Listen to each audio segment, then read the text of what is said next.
Вітаю вас, шановні друзі, на каналі History Study with Олег Мелський.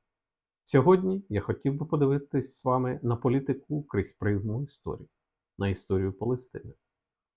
Щоб нам зрозуміти сучасну політичну ситуацію в Ізраїлі, потрібно спочатку уважно розглянути історичні події, тому що історія – це вчорашня політика, а сьогоднішня політика вже завтра стане історією. Отже, до вторгнення вавилонян, це 6 століття до нашої ери, греків, 4 століття до нашої ери, і до римського вторгнення в 1 столітті до нашої ери, земля єврейського народу складалася з двох царств – Ізраїль та Юдеї. Вони були створені після смерті царя Соломона. А Палестина – це те, як римський імператор Адріан наказав називати всю територію між Середземним морем і річкою Йордан. Це було зроблено у 2 столітті нашої ери, щоб стерти пам'ять після придушення єврейського повстання проти римського панування. Територіально Палестина була лише частиною тієї самої землі Ізраїлю, або Ерец Ізраїль, землі обіцяної Богом 12 єврейським колінам. Наразі територія Ерец Ізраїль містить і територію нинішнього Ізраїлю, і частину Південного Лівану, а також західну частину Йорданії, частину Сирії та сектор Гази. Єврейська присутність у Палестині, і це важливо вказати, ніколи не припинялась, навіть після того, як римляни зруйнували другий храм і вигнали більшу частину єврейського народу. Це скоїлося в 1 столітті нашої ери. У тій же області, яка називалася тоді Палестиною, до проголошення незалежної держави Ізраїль існували відомі громади як сефардів, так і ашкеназів. Я вкажу і підкреслю, євреї в Палестині є корінним народом, і їхня релігія, іудаїзм, виникла ще в 18-20 столітті до нашої ери. Вона була першою монотеїстичною релігією у регіоні і у всьому світі. Християнство виникло лише майже через 2000 років у 1 столітті нашої ери, а іслам ще пізніше, майже через 2700 років у 7 столітті нашої ери. До Першої світової війни території сучасних держав Ізраїль, Йорданії, Лівану близько 400 років перебували під владою Османської імперії. Єврейське населення Палестини неухильно зростало з 5000 до 94 тисяч в період з 1517 до 1914 року, майже за 400 років. Воно збільшилось з 3,2% до 13,6% населення. Після поразки у Першій світовій війні Османська імперія, як союзник Німецької та Австро-Угорської імперії, теж втратила ці землі. І на мирній конференції в Парижі 1919 року було вирішено, що вся територія під назвою Палестина перейде під контроль Великобританії. Тобто вона стала підмандатною територією Ліги Націй. 24 липня 1922 року на підставі рішень конференції у Сан-Ремо Ліга Націй передала Великій Британії мандат на Палестину, пояснивши це необхідністю встановити політичні, адміністративні та економічні умови для безпечного створення єврейського національного дому. Згідно з мандатом, Велика Британія тоді зобов'язалася. Я процитую декілька пунктів чи статей. Стаття 2. Створити такі політичні, адміністративні та економічні умови, які забезпечать створення єврейського національного осередка в Палестині, як зазначено в преамбулі, та розвиток інститутів самоврядування для захисту громадських та релігійних прав мешканців Палестини незалежно від раси чи релігії. Стаття 5. Жодна частина території Палестини не може бути поступлена, здана в оренду або передана під управління іноземної держави. Стаття 6. Сприяти єврейській імміграції та заохочувати щільне заселення євреями земель, включаючи порожні державні землі та землі не необхідні для суспільних цілей, при цьому піклуючись про те, щоб не порушувалися права та умови інших верств населення. Стаття 7. Сприяти отриманню палестинського громадянства євреями, які обрали Палестину як своє постійне місце проживання. Взагалі, метою мандату було виконання декларації Бальфура та створення єврейського національного осередку, як означалося, у Палестині. Я хотів би зазначити, що мова документа в цій ситуації дуже проблематична і є джерелом спотворених тлумачень. Насправді, потрібно було б обговорювати відновлення, а не створення єврейської держави після майже 2000 років вигнання, діаспори, пригничень та геноциду. З приводу цього мандату лідер УНР Симон Петлюра у 1922 році дуже влучно вказав, я процитую його: «Можливо, цей акт, мандат, не знаменує закінчення боротьби єврейського народу за формування власної держави, але він, безперечно, є важливим політичним і, що важливіше, реальним кроком у його реалізації. Розсіяний протягом століть, єврейський народ відтепер має свій власний територіальний центр, територіальну базу, в якій він може безперешкодно і за допомогою організованих сил зібратися і сцементуватись державою». Кінець цитати. Дуже важливо вказати, що організовані антиєврейські виступи арабського населення Палестини, всупереч розповсюдженому міфу, почалися не після проголошення незалежності Ізраїлю в травні 1948 року, а набагато раніше, ще в 1920 року. Тобто, ще до офіційної передачі Палестини Лігою націй під британське правління. Давайте з вами розглянемо деякі з них. Початок – це 4 квітня 1920 року. Святкування на честь пророка Муси, арабське ім'я єврейського Мойсея, під час єврейського свята Песах вилилися в антиєврейські погроми, названі в історії бунтами Небі Муси. Заворушення арабів в Єрусалимі, спровоковані майбутнім муфтієм Єрусалима Хаджем Аміном Аль-Хусейн, тривали кілька днів. У ході погрому 5 євреїв було вбито і майже 200 поранено. Майно багатьох єврейських сімей було розграбовано, а кілька синагог спалено. У Галілеї араби напали на місто Метула, а також кібуци Аєлет Га-Шахар, Дганія Бет та Менахем. Водночас британська влада звинуватувала лідера ревізіоністського сіонізму Зеєва Жаботинського та його соратників, які виступали проти арабських погромників. Вони звинуватили їх у створенні збройного підпільного опору. Військовий трибунал британської влади засудив Жаботинського до 15 років каторжних робіт.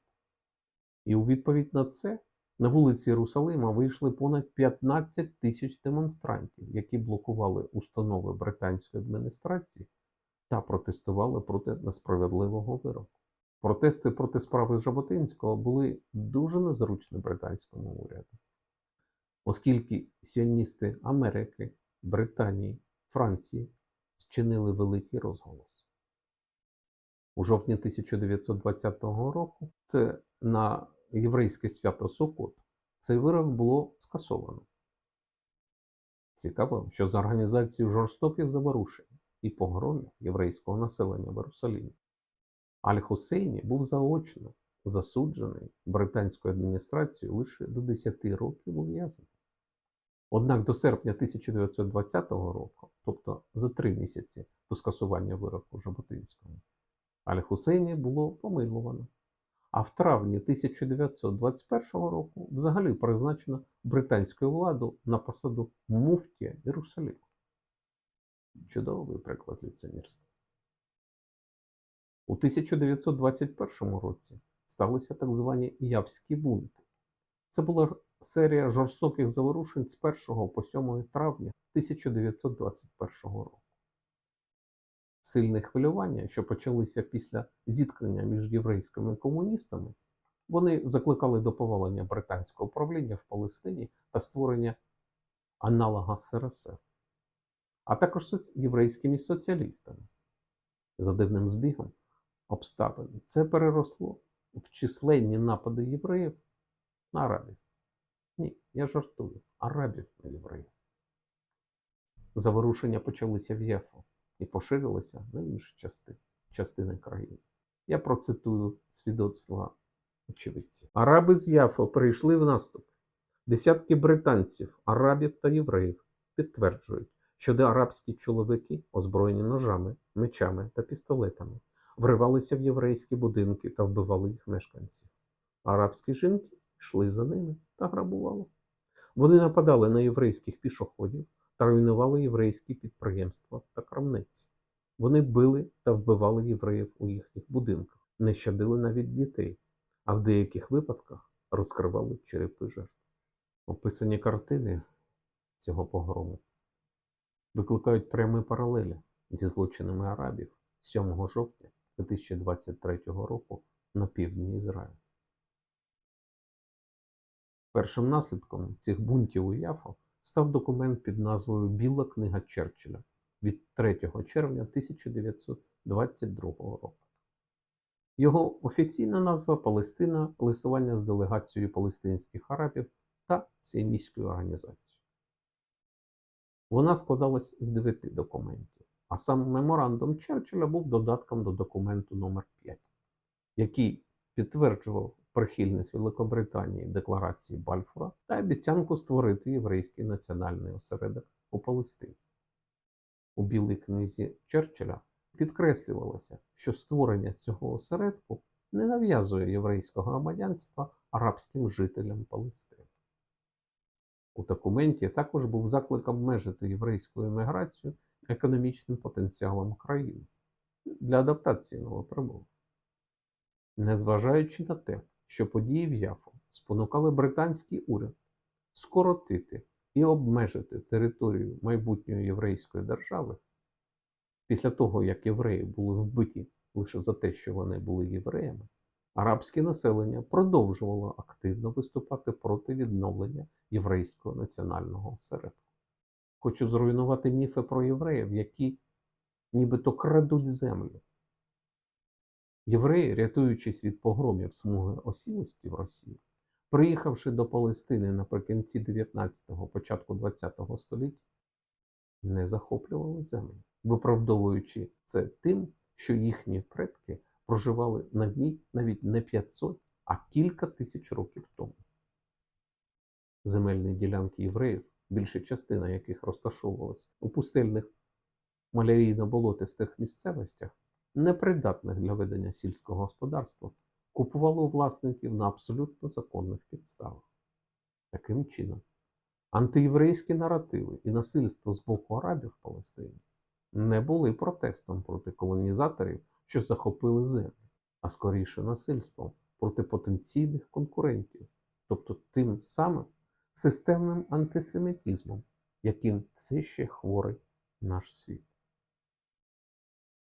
Євреї повернулися до Палестини, керовані сіоністською ідеєю для возз'єднання свого народу, раніше вигнаного зі своєї батьківщини. Не дивно, що нинішня антисемитська риторика спрямована на звинувачення якихось там сіоністських окупантів. У 1975 році термін сіонізм був взагалі оголошений резолюцією за номером 3379 Генеральної асамблеї ООН формою расизму та расової дискримінації. Відомо, ООН скасувала цю безглузду резолюцію в 1991 році, прийнявши нову резолюцію 46/86. Але хибне сприйняття цього терміну все ще залишається в громадській думці. І тепер антисеміти без зазріння совісті посилаються на резолюцію 1971 року як на законне виправдання вбивства євреїв. Але давайте повернемося до Палестини 1920-х років, оскільки деякі з найтрагічніших подій там відбулися в 1929 році. 16 серпня цього року арабські демонстранти підійшли до стіни плачу, і там почали бити євреїв, палити Тору та молитовники, а ввечері того ж дня у місті було вбито єврейського підлітка. 23 серпня 1929 року тисячі арабів із навколишніх сіл зібралися в Єрусалимі, щоб помолитися на Храмовій горі. Після проповіді натовп арабів, озброєний ножами та палицями, вийшов з наблузьких воріт старого міста і попрямував до єврейських кварталів. 19 євреїв було вбито, багато синагог розграбовано. І лише завдяки тому, що погромники зіткнулися з загонами Хагани та Ецер, насильство припинилось дуже швидко. 24 серпня 1929 року в Хевроні, де мешкало 700 єврейських ортодоксальних сімей, озброєні сокирами і ножами, арабські погромники вбили 67 євреїв і поранили більш 100. Євреї, що залишилися живими, були змушені залишити свої будинки, а їх майно, будинки, земельні ділянки тощо було конфісковано арабськими жителями і утримувалося ними майже 40 років до кінця шестиденної війни. 29 серпня 1929 року у Цфаті внаслідок погрому загинуло від 18 до 21 людини.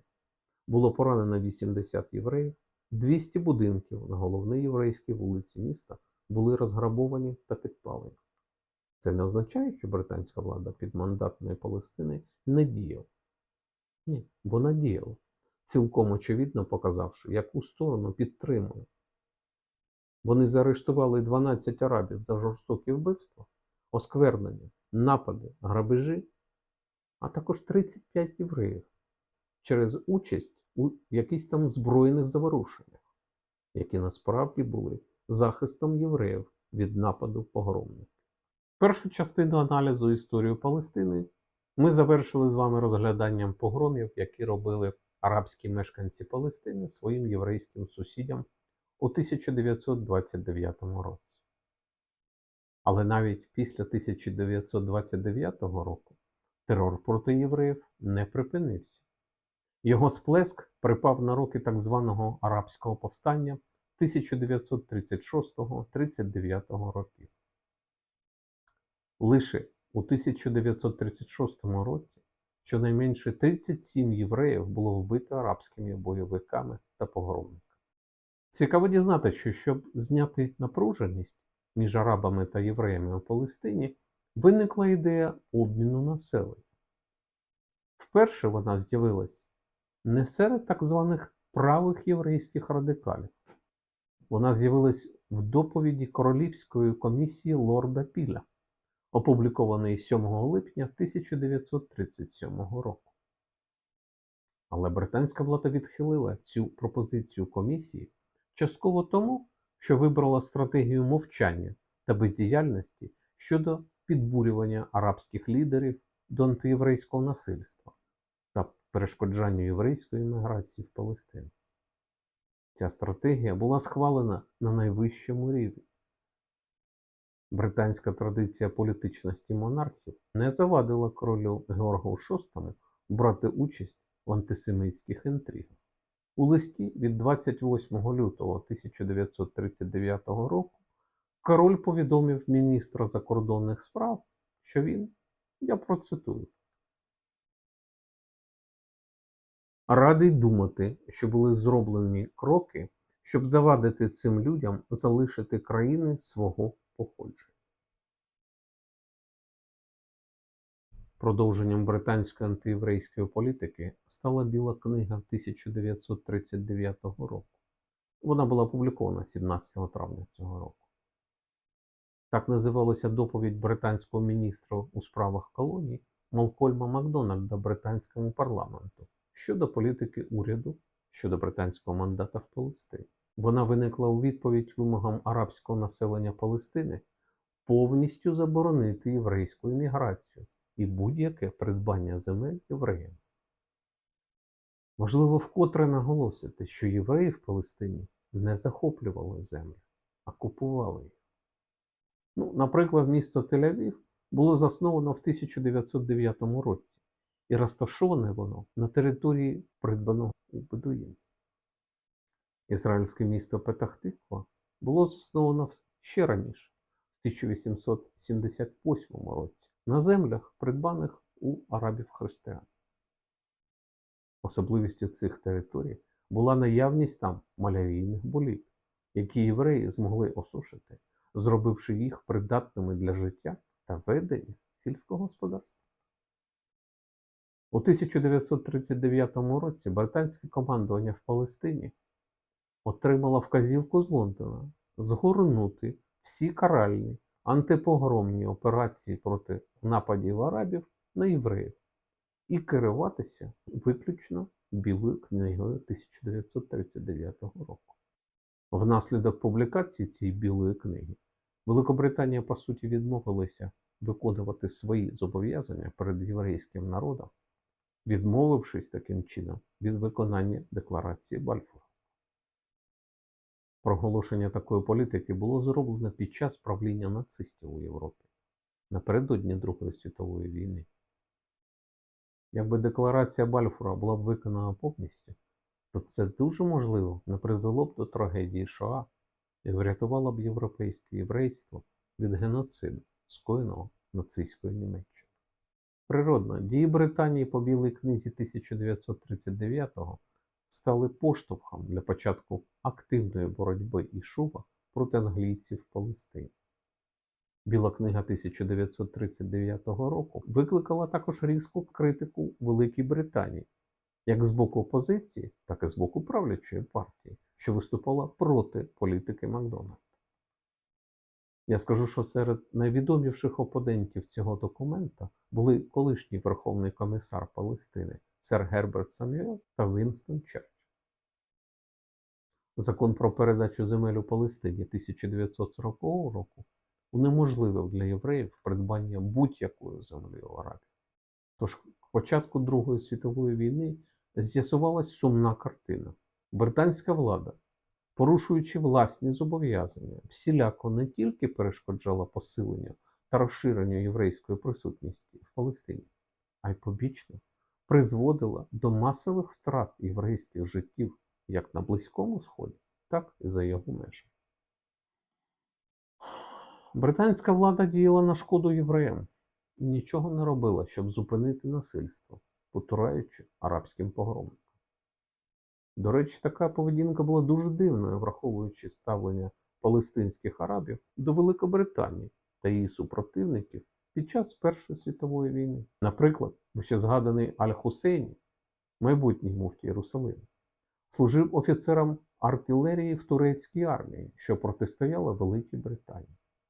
Навпаки, під час Першої світової війни єврейські підрозділи існували і воювали у складі британської армії. Спочатку це був Сіонський корпус в погони Челмулів, а потім єврейський полк. Скоріше, це було 5 єврейських батальйонів під загальною назвою Єврейський легіон, одним із творців якого був Зеїв Жаботинський.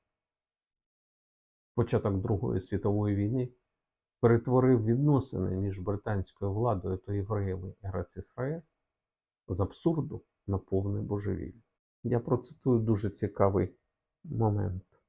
У перший ж день Другої світової війни, 1 вересня 1939 року, коли нацисти бомбили Варшаву та десяток інших польських міст, британський корабель «Лорна» відкрив вогонь по крихткому судну «Тайгер Хілл», на борту якого перебували 1417 єврейських біженців. Ці люди, які зуміли врятуватися від гітлерівських варварів, прямували до берегів Палестини. Зрозуміло, виконати наказ про повернення до рук катів вони просто не могли.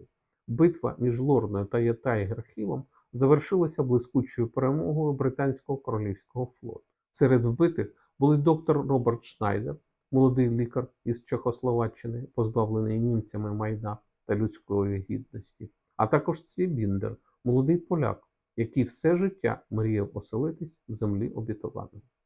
Перші двоє людей, таким чином, вбитих британцями під час Другої світової війни, були не німцями, а єврейськими біженців. Автор цієї промовистої цитати Уільям Рафаель Перл, американський юрист, психолог, підполковник армії США. Мешкаючи в Австрії після окупації країни нацистською Німеччиною, він у 1938 році організував Діакціон – групу молодих віденських сіоністів. Менш ніж за рік Діакціон зуміла перевести велику кількість єврейських іммігрантів на узбережжя підмандатної Палестини. Через роки після цього, зробивши підрахунок, доктор Перл дійшов висновку, що під час цієї операції близько 40 тисяч євреїв було перевезено на вантажних кораблях і вітрильних човнах 62 секретними рейсами до Палестини з Румунії, Греції, Югославії та інших країн Південної Європи. Яка цифра? 40 тисяч життів. Жорстоке ставлення Великобританії до єврейських біженців, для яких переселення до Палестини було порятунком від вірної смерті, паспортом до країни під назвою «Життя», а також зрив британцями процесу відродження незалежної єврейської держави, змусили активну частину єврейської шува перейти до крайніх кроків. Наприкінці 1930-х років один із лідерів Ецель Авраам Штерн вирушив до Польщі для реалізації цікавої програми під назвою «50 тисяч». Вона мала підготувати на території цієї країни 50 тисяч єврейських бойовиків з метою вигнання британців з Ерец-Ісраїль та здобуття національної незалежності. Авраам Штерн також займався закупівлями зброї в Європі та вів переговори з керівництвом Польської Республіки про створення тренувальних таборів Іргун на території їхньої країни. До речі, такі тренувальні табори були створені, хоч не в бажаному масштабі. Вся ця підготовка була спрямована на майбутню конфронтацію з владою британського мандату. Кров єврейських біженців, пролита британцями, маргіналізувала єврейський опір, що призвело до пограбувань банків та нападів на представників британської влади, особливо на поліцію. Так, були навіть спроби контакту між Лехі та нацистською Німеччиною задля порятунку єврейського народу та визнання незалежності держави Ізраїль з боку Третього Рейху. Однак жоден з лідерів Лехі ніколи не зустрічався з лідерами навіть середнього рангу, не кажучи вже про найвищий ешелон нацистської влади. А цілями згаданого вище єрусалимського муфтія Аль-Хусейн та його послідовників, які активно співпрацювали з нацистами, було прагнення будь-якими можливими засобами запобігти присутності євреїв у Палестині. Його активна співпраця почалася ще з антибританського перевороту Рашида Аль-Гайлані. Це було в Іраку в 1940 році. Потім були особисті зустрічі з Гітлером, Гіммлером, Ріббентропом. Участь у пропаганді, пронацистські виступи по радіо для арабів і мусульман, візити до концентраційних таборів Оранієнбург та Заксенхаузен. У німецьких та ізраїльських архівах збереглися світлини з цих зустрічей з Аль-Хусейн, а також оригінал вітальної телеграми рейхсфюрера СС Гіммлера, адресованої великому муфтію Аміну Аль-Хусейну. В телеграмі повідомлялося про спільну боротьбу арабів і німецьких нацистів. Я процитую цей документ, дуже цікаво. Визнання цього ворога та спільна боротьба проти євреїв утворюють міцну основу природного союзу між націонал-соціалістичною Великою Німеччиною та волелюбними мусульманами всього світу. Я наведу цифру для порівняння. Приблизно 130 тисяч палестинських євреїв виявили бажання піти добровольцями до британської армії під час Другої світової війни. У британській армії були також арабські палестинські добровольці. За різними оцінками, їхня кількість коливалася від 9 до 12 тисяч. Якщо взяти за аксіому, що кількість євреїв і арабів, що мешкали в Палестині в 1940-х років, була однаковою, то співвідношення антинацистських добровольців 130 тисяч євреїв і 12 тисяч арабів дуже наочне і показове. Слід уточнити, що до травня 1948 року палестинцями вважалися і араби, і євреї. Підтвердженням цьому може бути прапор Палестини, який, наприклад, ми можемо побачити в путівнику «Ля Рус» 1934 року видання. На ньому зображено білоблакитний прапор із золотою зіркою Давида посередині, а на палестинських банкнотах є написи англійською, івритом та арабською мовою. Активне військове протистояння в Палестині почалося в листопаді 1947 року, практично відразу після ухвалення Генеральної асамблеї ООН резолюцією 181 про розділ британського мандату в Палестині на дві держави. Плани розподілу Палестини, санкціоновані Організацією Об'єднаних Націй, були спрямовані на створення двох окремих держав. Єврейська громада Палестини прийняла цей план, незважаючи на пов'язані з ним явні несправедливості. Наприклад, такі як, по-перше, при розділі більшість земель, переданих єврейській державі, були пустельні землі Негева, які вже були легально окуповані і належали євреям. Друге, території цих двох держав були розділені клаптево і часто взагалі не мали поєднання між собою. Третій пункт. Передача під міжнародний контроль Єрусалиму, міста, де знаходиться найбільша святиня і найважливіший символ для євреїв. Єрусалим, до речі, згадується у Танах понад 6 тисяч разів. В результаті запропонованого розділу 407 тисяч арабів і 498 тисяч євреїв мали залишитися в межах єврейської держави. А в арабській державі мало проживати 807 тисяч неєвреїв та 10 тисяч євреїв. У Єрусалимі під міжнародним контролем залишалося б тоді 105 тисяч неєвреїв та 100 тисяч євреїв. Євреї, хоч і не без внутрішніх розбіжностей, все ж були готові визнати розділ Палестини. Проте араби були категорично проти цього рішення ООН. Вони у формі ультиматуму зажадали, щоб вся Палестина була передана під їх контроль. Великомасштабна війна за незалежність, розпочалася 15 травня 1948 року, вже наступного дня після проголошення незалежності держави Ізраїль. Не погодившись із рішенням ООН про створення двох держав, Єгипет, Сирія, Ліван, Трансіорданія, Саудовська Аравія, Ірак, навіть Судан і Ємен залучили регулярні війська та добровольців для боротьби проти Ізраїлю. Саме Амін аль-Хусейн був одним із перших, хто висловив арабську доктрину у цій війні. Я процитую. «Я оголошую священну війну, брати мусульмани. Вбивайте євреїв, вбийте їх усіх». Ось так. Це був перший, але, на жаль, не останній випадок, коли араби відмовилися від можливості мирного співіснування з євреями. Фундаментальна помилка, яку арабські держави припустилися у війні 47-49 років, полягала в недооцінці єврейського народу та його сил. За 2 роки до цього єврейська нація, яка пережила пожежу Шоа, зрозуміла, що їхній вибір у виживанні в цій війні дуже простий. Або свобода, або смерть. Давайте зараз розглянемо 2 ключові моменти, які вплинули на Палестину, єврейсько-арабські відносини та взагалі на сьогоденну глобальну ситуацію. Перший момент – це біженці. Як араби з Палестини, так і євреї з мусульманських країн. Після закінчення війни за незалежність від 520 до 900 тисяч арабів залишили контрольовані євреями території.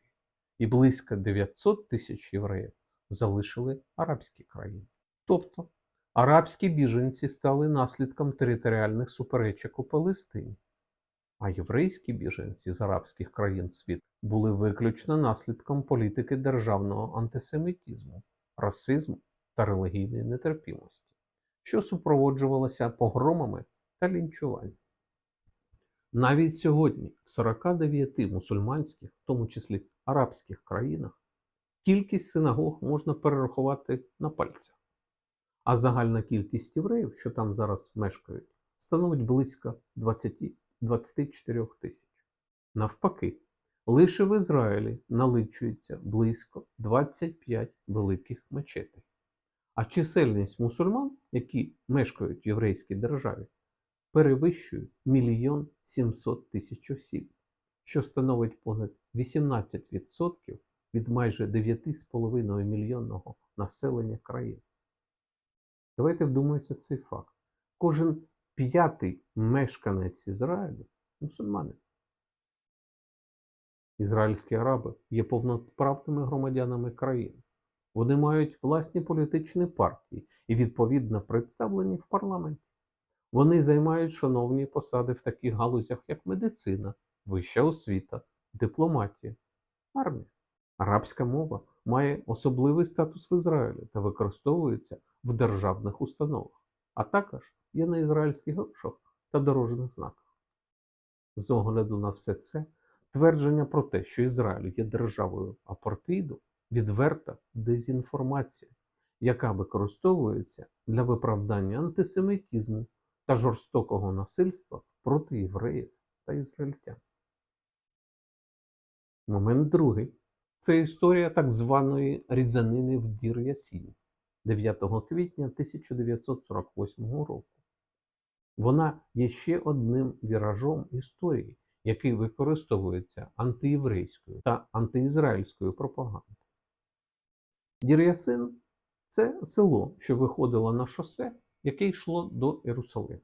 Це шосе араби постійно обстрілювали, не дозволяючи конвоям проїжджати та доставляти необхідні вантажі, включаючи продовольство, єврейському населенню Єрусалиму. Місто, до речі, під британським мандатом. Зростаюча іракська військова активність у селі зі стратегічною перевагою, що дозволяла повністю перекрити Єрусалимське шосе та повністю заборонити євреям в'їзд до Єрусалиму, призвела до запланованої військової операції. Мета полягала в тому, щоб запобігти можливості блокади шосе і не допустити загибелі євреїв, які прямують до священного міста. Дослідження, проведені військовим істориком Урі Мільштейном, доводить, що число загиблих арабів у цьому інциденті було штучно завищено у пропагандистських цілях. Друге, опис єврейських звірств проти беззбройних арабів не відповідав дійсності. Я вкажу, що поширення фальсифікованої інформації здійснювалося арабськими країнами з метою подати євреїв садистами та підштовхнути арабів до джихаду. Одночасно цим користувалися і ліві єврейські лідери Йшуа з метою залякати і деморалізувати арабів уявними кровавими жахами. Водночас в своїх вузькопартійних інтересах вони хотіли зобразити ізраїльських правих жорстокими та нещадними вбивцями. Однак цей факт миттєво вийшов з-під контролю обох країн пропагандистів і справив небажаний для всіх ефект.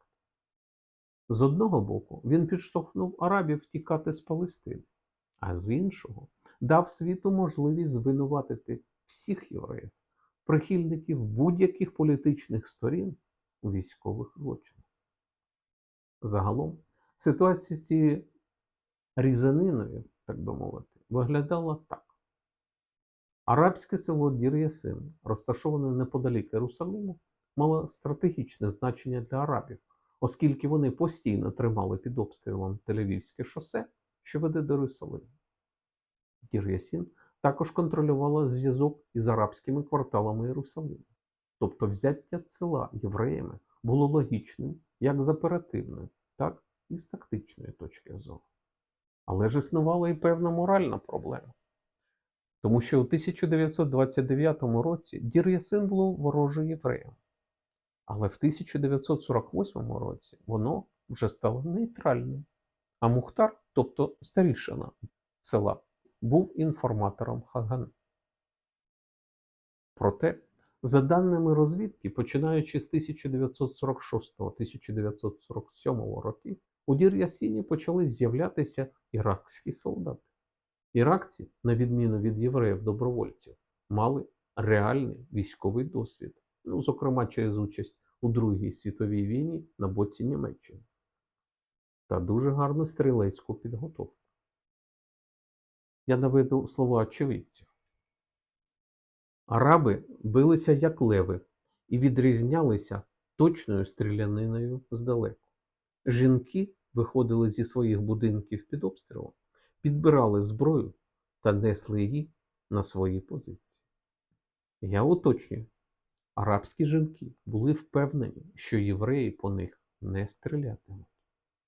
Таким чином, стає зрозумілим, що бій у Дір-Ясині був збройним протистоянням єврейських партизанських загонів Ецель, Лехі та Хагани з добре навченими іракськими військовими, а не каральною операцією євреїв проти беззбройного арабського цивільного населення. Попри поширений міф, євреї не робили садистського чи сексуального насильства над тілами живих або мертвих арабів. Число загиблих внаслідок перестрілок та вуличних боїв було завищено більш ніж на 100%. Насправді загиблих було близько 110, а не 250. Це число мандрує з одного джерела до іншого. Важливо також зазначити, що в будинках цього арабського села було виявлено склади боєприпасів, сумарно кілька тисяч набоїв. Тож, бачите, простежується пряма аналогія з подіями 7 жовтня 2023 року на півдні Ізраїлю. Війна за незалежність також знаменує початок діяльності іншого лідера арабської воєнізованої опозиції євреям Палестини – Ясера Арафата. Показово, що ця війна в західній історіографії називається Палестинською війною, тобто війною в Палестині, а не війною євреїв з якимись міфічними палестинцями. Інакше б ця війна мала б назву, скажімо, ізраїльсько-палестинською або палестино-ізраїльською. Беручи участь у студентських дебатах щодо розділу Палестини та незаконної передачі зброї арабам-палестинцям, Арафат став активним прихильником терору проти Ізраїлю та ізраїльтян. Він також брав активну участь у невдалому замаху на короля Йорданії та державному перевороті в Йорданії у вересні 1970 року.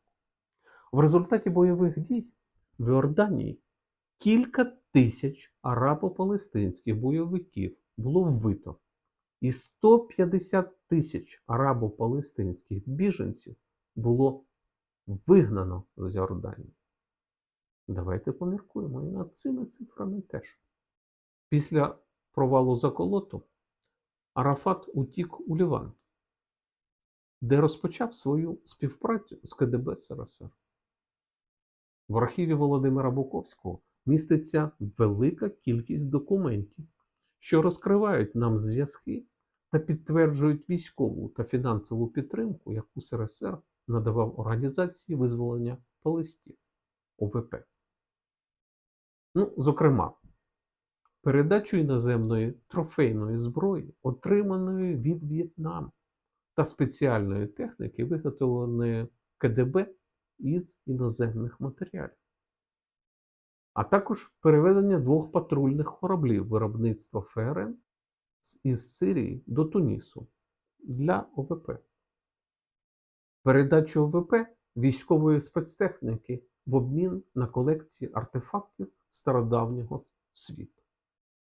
Присутність бойовиків ОВП у Лівані та спроби мусульманського населення країни підпорядкувати собі державу та обмежити права християнського населення спровокували багаторічну громадянську війну у Лівані, що, до речі, супроводжувалася обстрілами ізраїльської території та скоєнням терористичних атак саме бойовиками ОВП. І це змусило Ізраїль провести кілька контртерористичних операцій у Лівані за підтримки місцевих християн. На жаль, під тиском США та єврейських країн Ізраїль звернув цю операцію та погодився на евакуацію бойовиків Арафату з Лівану до Тунісу. Зазначу, що хоча ОВП продовжувала терор проти Ізраїлю з Тунісу, популярність організації та самого Арафата в арабському світі почала знижуватися і досягла абсолютного мінімуму у 1990 році. Чому? А тому, що тоді Арафат публічно та активно підтримував вторгнення Іраку до Кувейту. Лідера ОВП врятували від політичної смерті ізраїльські вибори 1992 року, коли правоконсервативну партію Лікуд змінила ліва партія Авода, що входить до соціалістичного інтернаціоналу, як, до речі, і партія Арафата Фатх.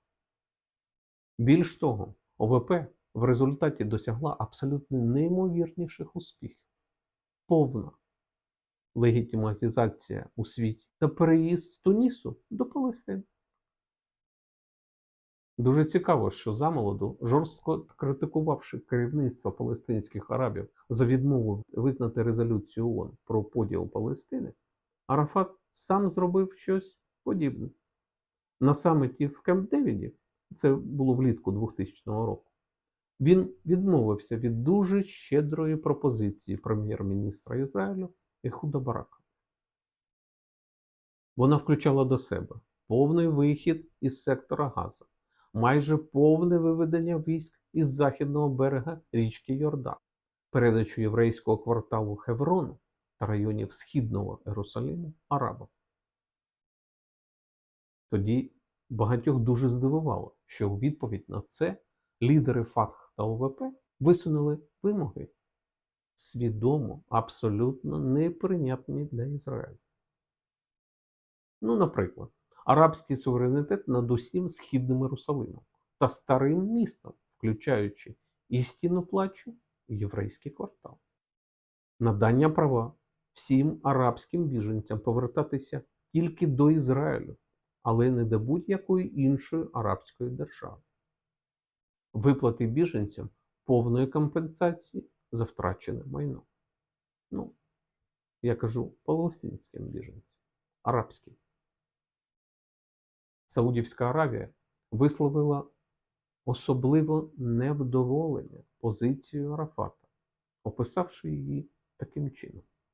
Якщо Арафат не прийме те, що є зараз, це не буде трагедією, це буде злочином. Незважаючи на те, що обидві сторони підписали угоду про продовження перемовин щодо досягнення миру, пошук компромісів та відмову від односторонніх кроків вже через 2 місяці після закінчення саміту почалося чергове арабське повстання, кривава інтифада. Незважаючи на насильство з боку арабів, Ізраїль пішов на неймовірні кроки. У результаті прем'єр-міністром Ізраїлю Аріелем Шароном у 2005 році було здійснення акт одностороннього розмежування. Тобто виведення всіх єврейських поселень та частин Цахалу із сектора Газа, а також виведення 4 єврейських поселень із Самарії. Таким чином, з 23 вересня 2005 року і до 7 жовтня 2023 року у секторі Газа не було жодного єврея або ізраїльського солдата. І це викликає зараз кілька абсолютно резонних питань щодо нападу Хамас на територію Ізраїлю саме 7 жовтня 2023 року. Перше. Чому беззбройне єврейське та неєврейське, я це підкреслю, населення півдня Ізраїлю винищувалося арабами з особливою жорстокістю та садизмом? Чому ці варварські дії фіксувалися надтільними камерами терористів? Друге. Наскільки такі дії відповідають законам та моральним настановам ісламу? І третє. Якою була мета цього нападу і яку практичну користь він приніс цивільному арабському населенню сектора Гази? Озираючись у минуле, ми бачимо повернення до того ж самого трагічного сценарію. Спроби легітимізації делегування повноважень, ведення перемовин із терористами, які хочуть знищити незалежну державу, які прославляють садистські зґвалтування, вбивства дітей, жінок та старих, неприпустимі та злочинні. На закінчення істина для арабського населення Палестини. Той, хто сіє вітер, пожне бурю. І пророчі слова Сулеймана ібн Дауда. Хто риє яму, сам впаде в неї. Хто проломить стіну, того вкусить змія. Дякую. До побачення.